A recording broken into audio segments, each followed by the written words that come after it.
சிங்கம், புலி, சிறுத்தை நண்பர்கள் கதை. பவுப்பு.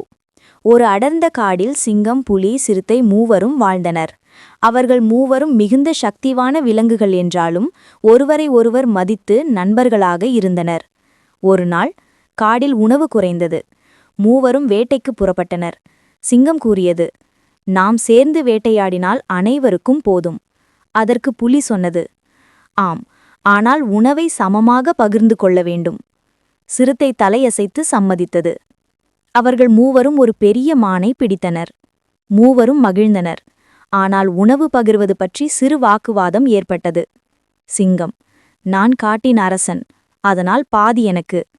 புலி கோபமாக, ஆனால் வேட்டை ஒன்றாகவே செய்தோம், மூவருக்கும் சமமாக போடலாம்.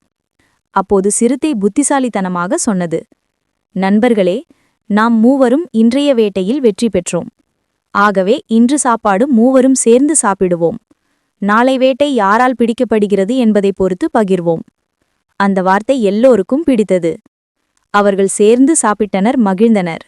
அன்றிலிருந்து மூவரும் நம்பிக்கை, நட்பு, நியாயம் மூன்றையும் காத்து வாழ்ந்தனர். பாடம்: நண்பர்களாக இருப்பவர்கள் ஒருவரை ஒருவர் மதிக்க வேண்டும். நியாயமாக நடந்தால் நட்பு என்றும் நிலைக்கும். கை